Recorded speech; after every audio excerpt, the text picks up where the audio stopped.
Hey, good to see you again. It's Jamie Beckett here once again. Just escaped from the AOPA Foundation offices for a little bit so I could come down and talk to you great folks at MzeroA.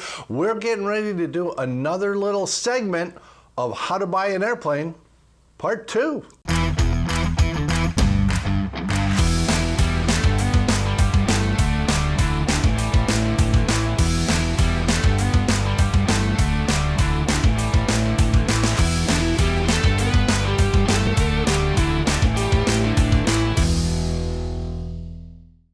Okay, folks, we're back to the how to buy an airplane topic, an important one. We discussed some of the basics in part 1, how to get started in the process, but let's talk about some more serious stuff. Let's talk about money, because money is going to matter. There's no doubt about it. Now, you got to start thinking, and you might want to get a piece of paper and a pencil or a pen or work on a computer, whatever, but you're going to want to write some things down here. You don't want to wing it, if you will pardon the pun. How much can you afford to spend on this aircraft? This is a much more important question than you might think. The purchase price is the biggest part, at least up front. And you do have to know if you can actually make that payment, if you can come up with that kind of money. But it's not the only cost involved in buying an aircraft. Remember, you have to budget for the hangar or the tie down. You're going to need insurance of some point, whether you have just liability or liability and hull.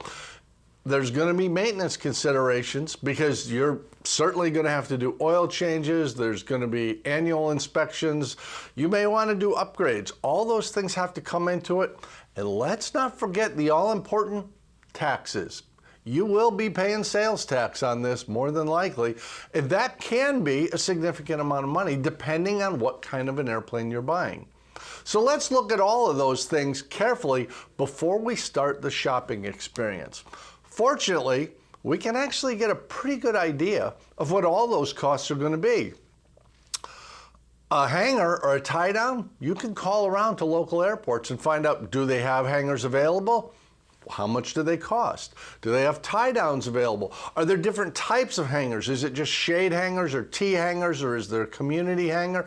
You can get a pretty good idea of what's available to you right in your area and what it really will cost. It's not unheard of for somebody to go ahead and get the hangar with the intention of buying the airplane because the hangar's available. Go ahead and grab it. Now, same thing is true of insurance. You can call up an insurance broker or an insurance carrier directly if you prefer, and you can tell them the type of airplane you're going to buy, and you can ask for a generic version of a price. They won't give you an exact price that you're going to pay, but they can get into the ballpark, and they'll want to know, how are you going to use the aircraft? Are you doing flight instruction? Are you renting it out? Is it just for personal recreational use? Go ahead and answer their questions, and you'll come back with a really good idea of what it's actually going to cost. Now, on the maintenance side, that's a guess. And in all honesty, you can fill out all kinds of sheets, spreadsheets, and scratch pads, and talk to mechanics. The reality is, nobody knows what maintenance your aircraft is going to require in the future. Nobody, not even the current owner. So you want to budget for that. Very often what people will do is they'll take a dollar figure, $25, $40, whatever, per hour, and they'll pay that to themselves every time they fly to put money away for maintenance needs that you know are going to arise, or something like an engine overhaul, which will sneak up on you. Putting money away a little at a time can be helpful, but having to pay that whole nut all at once, that $30,000 bill for a new engine, that could be painful. It's not unheard of, but it is absolutely avoidable. Sometimes people buy an aircraft that they find out later they can't afford to own it and fly it. They may not even be able to afford to own it. We can avoid that problem by sitting down really seriously with a piece of paper and a pencil or a pen and really looking at, what's it going to cost me to own this airplane and what can I afford? Get those quotes, get a ballpark so you know what are you actually going to be paying to own this airplane. Now let's get into the next part. Since we're going to be going shopping, are we going to be using cash or are we going to finance this airplane? Both of those are perfectly viable. And believe it or not, as I told you my Cessna 150 story in part one, if you're working with cash, you may be able to make a heck of a deal. As I told you in that, I got that airplane for almost half price, but I'll add another story in. Several years ago, a Piper Cub came up for sale on my airport, and I did not have a tail dragger sign off. I wanted one. I'd wanted one for years, but I never really got around to it. So with this Piper Cub available, I went and looked at it. It was actually pretty good. It had a lot of features I liked. Disc brakes, which was a nice upgrade. Basically, it was very standard though. The fella selling it was asking, I believe, $28,000. And I didn't have $28,000. And I didn't want to go get a loan at that point because of some personal things going on. So I told him the truth. I said, I like this airplane. I'll give you $18,000 for it. Man, that did not work out well. He was truly angry. He was personally offended. He called me names. He swore at me. It was a very unpleasant experience. And finally, I just had to back up and say, look, man, I'm not trying to insult you. I'm telling you, I'll give you $18,000 for that airplane. If you could sell it to somebody else for $28,000, $32,000, that's none of my business. But I have $18,000, and if you get to where you need to sell that thing and you haven't been able to, I can come up with $18,000. Still, very unpleasant. He was very unkind. It was not the experience you want to have. Until 3 days later, when he called me back and said, would you still give me $18,000 for that airplane?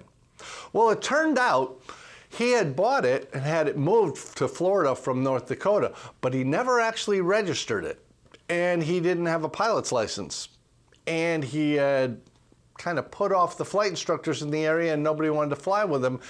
And he had a broken foot, so his leg was in a cast, and his company was transferring him to another state. Everything aligned against him, and he was in a rush to sell an airplane. By the way, the airplane still had a recorded lien on it. It was easy to clear up, but it was no big deal. But all those things can work in your favor as a buyer. Even though I offered a ridiculously low price, not meaning to be rude, it was just I can actually afford that. So that's what I offered. 3 days later, he accepted it. We made the deal and literally moved that airplane out of his hangar and into my hangar. So working with cash can give you tremendous flexibility.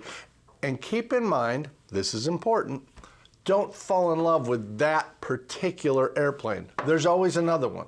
If you don't get this deal, that's okay. There's another one someplace else. Now, how about financing? Financing is a big deal. The airplane I'm buying now, I mentioned in part one, a 1966 Cessna 172G Golf model. I'm financing that one because it's significantly more expensive than the previous airplanes I've owned. That's because it's got a brand new engine upgrade to 180 horsepower. It's got a glass panel. It's got leather interior. That's a more expensive airplane. So this time I'm not buying with cash. I'm financing. Now, financing an airplane is a lot closer to buying a house than it is to buying a car, or at least it can be. You can find a bank, maybe your local bank will go ahead and do aircraft financing. There is a bank near me that will do aircraft financing, but they'll only amortize it up to 10 years. That's not really what I want. I want to get that payment down smaller because the aircraft is devalued all it's going to. I want to amortize that payment over a longer period of time. So while you might be able to work with your local bank, and you might even get a very good interest rate there, I choose to go with AOPA Finance, not because I work for AOPA Foundation, but because they're willing to amortize that loan for 20 years. That lowers my payment down, even though I'm paying the same amount. And yes, that means I'm paying more interest over time, but that means I can get into the airplane, and based on the deal, it really does work out for me. Now, minimum, you're going to want to put down a pretty substantial down payment, much like a house, probably 20% or better. Unlike a house, most aircraft finances aren't going to do the 3% down thing or the 5% down. They want to see that you have some real equity in this airplane. So 20% or better is desirable. It will lower the amount you're actually borrowing. and lower your costs, but it also tells them you intend to keep this airplane for a while. You're not just buying it and flipping it, and they want to see that it's going to be with you for a while. The cost of the airplane isn't critically important. There's a pretty wide range of what these companies will finance. There is generally a minimum though, and it's typically down around the $25,000 mark. So say you were buying a $50,000 plane, you're putting down $25,000 and borrowing $25,000. That's about the bottom that the aircraft companies would do, because there are costs involved in getting these loans put together, and they don't really get the return on a small amount. You might just want to go to your local bank instead of going to an aircraft financing company. Then again, aircraft financing companies, they'll finance aircraft up into the millions of dollars. So whatever you want to get, whatever price range it's in, there's a deal out there for you. You can finance it. Just be aware, because as I said, it's much like financing a house. So you'll want your tax returns for the last 2 years. You'll want a current W-2 and W-2 from the previous year. You'll want, obviously, some ID, bank statements, brokerage account statements, any other outstanding bills, any other loans you have for cars or homes or things like that. They'll gather all that information and they'll make a determination based on your debt to income ratio whether you can do that. But that's not the only way you can buy an airplane. There are some really good creative cost-cutting tips that I'd like you to pay attention to.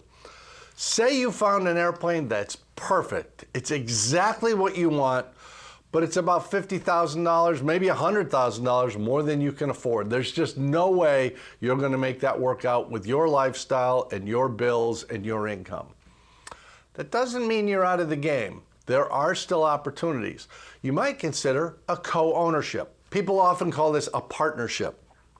Partnership's actually the wrong term. That implies a for-profit making enterprise, and that's not what we're doing. We're doing a co-ownership. We want 2 or 3 or 5 people to own the same airplane and have the same rights to it, because now we can cut the cost down. So if you found that perfect airplane that's just a little too expensive, if you put in a little legwork and find 1 more person or 2 or 3 more people who are interested in a similar thing, you may be able to buy that airplane for a quarter of what you thought you were going to spend. Now, it does require an agreement, or you should have a partnership agreement. But I'll tell you, I've got friends who have been in partnerships, co-ownerships with aircraft for many, many years. And because they've owned it with 3 or 4 people, the cost has become so inexpensive, some of them can afford to be in co-ownerships on 2 aircraft, 1 for local fun flights, 1 for fast, high cross-country flights. Another option you might want to consider is joining or starting a flying club. I know that sounds a little weird, but the same concept of spreading the cost across multiple people with a co-ownership is true for a flying club. In addition, there's a social component to the flying club where you get together and talk to each other, and hang out and have fun. That part has real value. The other thing is flying clubs can grow in size significantly. I know of some that have more than 100 members and multiple aircraft. But because of that economy of scale, the prices have dropped down to just a few $100s a year to get access to multiple aircraft. So don't rule that out. The co-ownership or the flying club is a great way to get the aircraft you want at a much lower price. And let's face it, we generally don't fly that airplane every day. Or even if we're time builders, we may find 1 other person who's in the same boat, needs to build time. We'll buy that Cessna 150 together, we'll buy that Cherokee 140 together, and we will fly it together. 1 under the hood, 1 safety pilot, we'll build up a bunch of time. We can really cut our costs. So keep those opportunities in mind. And I'll share 1 more cost savings tips for the actual ownership of the aircraft that will keep it cheaper. Consider involving yourself in owner-assisted maintenance. There are things you're allowed to do as a pilot, like oil changes and spark plug changes, that are acceptable. You can do that as preventative maintenance. But you can also get involved with your annual inspection. It's called an owner-assisted annual, and if you find an IA who will do that with you, and there are many, You can do a lot of the grunt work, taking off the inspection panels, removing the interior, getting the airplane ready for its inspection, where you're saving $95 or $100 or $110 an hour shop fee for somebody else to do that. Not only do you save a lot of money, but you really get to know your airplane inside and out because you've actually been there. We're going to be back next time with some more tips on how to actually go about buying the airplane, but that gets you a good start for talking about the money, the financing, whether we want to go alone or whether we want to do this in a group. The key is you can do this. Let's just find the way that works for you because as we all know, MzeroA Nation, a good pilot and a good aircraft owner is always learning. See you next time.